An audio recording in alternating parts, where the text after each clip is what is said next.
Je voudrais tout d'abord vous remercier et me réjouir de l'organisation de cet atelier, de lancement de la vision long terme du Sénégal pour un développement sobre en carbone et résilient au changement climatique.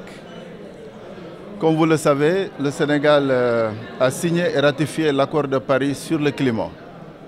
Et cet accord de Paris nous fait obligation de présenter notre contribution déterminée au niveau national, qui est le document d'engagement du Sénégal en matière d'atténuation, mais également en matière d'adaptation au changement climatique.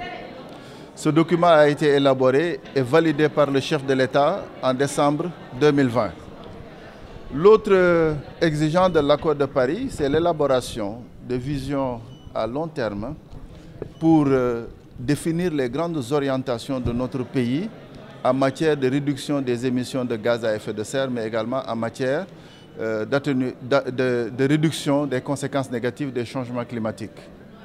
Alors, c'est un travail qui se fait avec l'appui de la plateforme 2050, qui est ici représentée par M. Baron, mais également l'assistance technique de Enda Energy, qui est quand même une organisation connue pour son expertise dans le domaine de l'atténuation des émissions de gaz à effet de serre et particulièrement dans le secteur de l'énergie. Donc c'est un travail qui nécessite une implication de l'ensemble des parties prenantes parce qu'il s'agit de définir des orientations conformément à la vision de développement définie par les autorités de ce pays, en l'occurrence le chef de l'État, son Excellence M. Macky Sall, et qui est aujourd'hui catalysé dans le plan Sénégal émergent.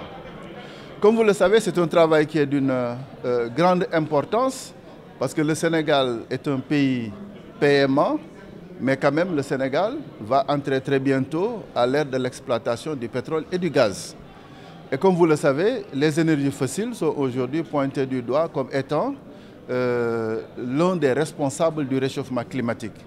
Donc cela veut dire qu'une vision à long terme pour un développement sobre en carbone et résilient au changement climatique ne saurait faire l'économie de ce nouveau contexte de développement économique et social.